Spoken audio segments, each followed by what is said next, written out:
Hello and welcome to a rare, wholesome, non-political video in which I talk about anything other than the literal most important topics currently being discussed elsewhere. You know what I love? Board games.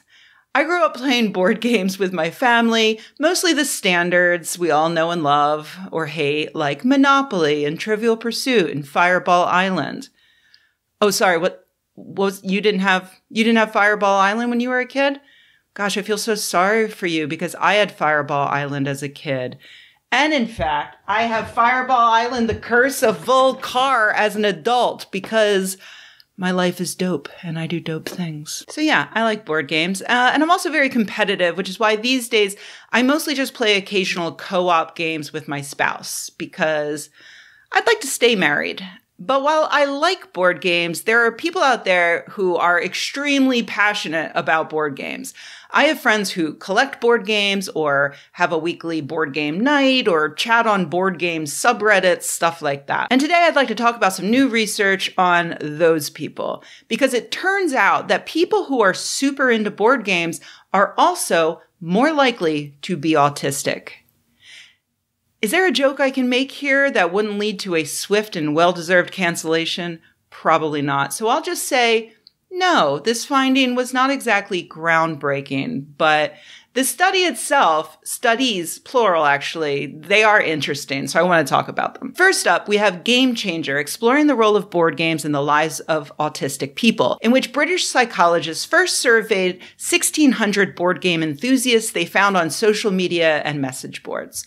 They found that while only around 1% of the general population has autism, a whopping 4.7% of respondents had an autism diagnosis, and 7% reported traits within the broad autism phenotype, which is a way to distinguish subclinical autistic characteristics. The two groups combined, because of course there's going to be overlap, encompass 10% of total respondents.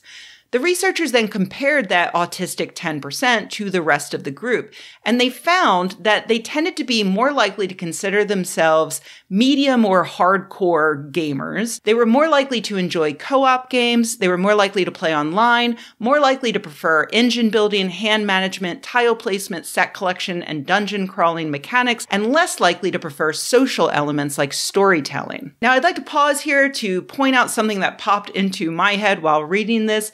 Is it possible that you could pick almost any hobby at random, like fishing or crocheting or juggling, go to an online message board for that hobby, gather a bunch of subjects at random, and find a higher than average number of autistic people there?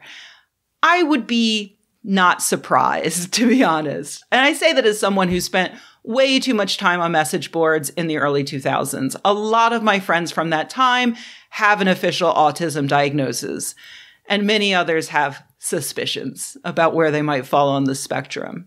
And that idea did end up being relevant because in a second study that's also part of this paper, these psychologists conducted in-depth interviews with 13 autistic board game enthusiasts to tease out why exactly they enjoy the hobby. 4 themes emerged, and one of them was that the subjects reported enjoying the fact that they could be really super nerdy about this passion and not feel embarrassed or get made fun of when they were talking to other board game enthusiasts. That's like the entire point of online message boards. So it makes sense that we would probably see that with any hobby.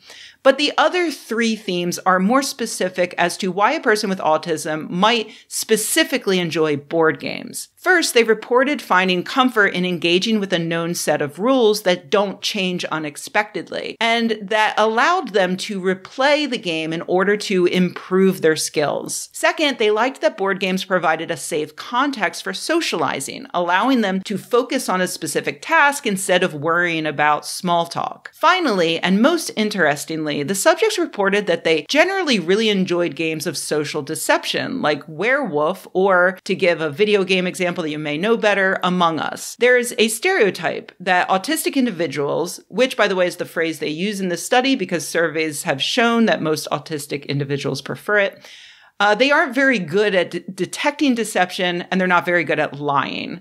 The surveys showed that many of these individuals, at least, thought that they had become quite good at uncovering deception in these games, though they admitted they were still pretty terrible at lying under pressure. But despite that, they said they tended to enjoy these games. Finally, the researchers in one last study, they gathered 28 autistic adults who weren't into board games previously, and they had them play some games and then interviewed them about their experience. Now, this last part is kind of the main thrust of this paper. Would an afternoon of board games have any positive effect for individuals with autism who hadn't previously been into board games?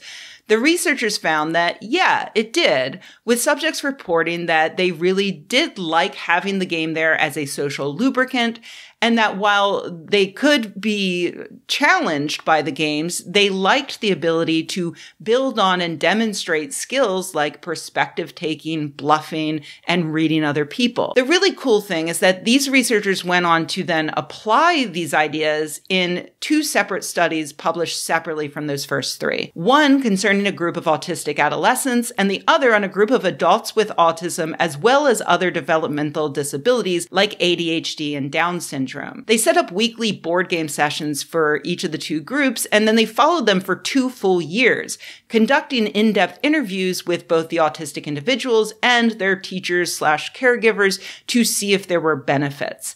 And there were. The kids loved the social deception games for building those skills of figuring out what other people are thinking. Their teachers were shocked at how quickly the games brought the kids together, both emotionally and physically. They also reported that while the kids previously had a lot of trouble interacting with brand new people, they were excited to meet the new people who were coming to run the board game sessions each week. And they welcomed new students who joined the game, befriending them much more quickly than they would have otherwise. They especially liked picture-based games because even students who had trouble reading could enjoy them, and they could all work together at this game. Over in the adult group, at first the caretakers reported fights breaking out, which I find kind of hilarious because eventually the subjects reported feeling literally like they were all brothers and sisters playing together around one table as a family. And that really resonated with me as someone with 2 older brothers who used to bully me a lot, and we always used to fight, but coming together over a board game was always something really special. The adult group had individuals with more profound disabilities, like cerebral palsy, which made some of the games more physically and mentally difficult for some of the subjects.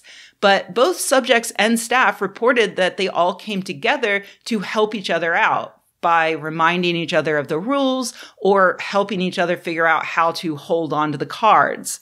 The staff then reported that following the games, the subjects showed an obvious improvement in their independence. As one noted, to other people it might sound a bit silly that just a game has done that, but it has. It's made them think about their decisions. And I think, because you've said, no, that's your choice, you've got to make that choice, I think they've thought, right, well, I can do that in other stuff as well. The researchers note that this is just a preliminary study, but it shows tremendous promise for an easy, low-cost intervention that could benefit autistic people in many important ways. I don't have autism, as far as I know, but I found it funny how much I agreed with the autistic board game enthusiasts on why they specifically enjoy board games.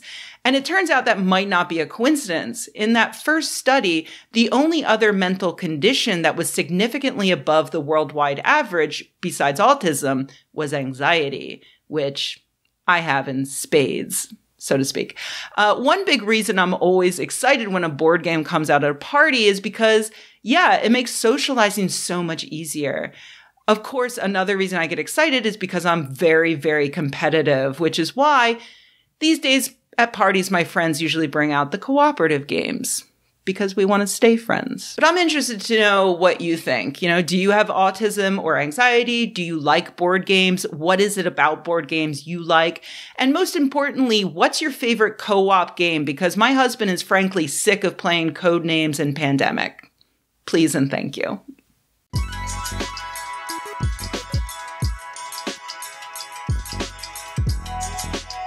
Hey everybody, thanks for watching. If you enjoyed this video, please give it a like. If you loved the video, please subscribe.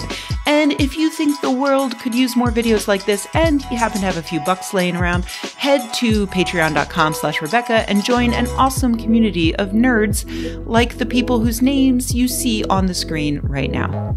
Thanks.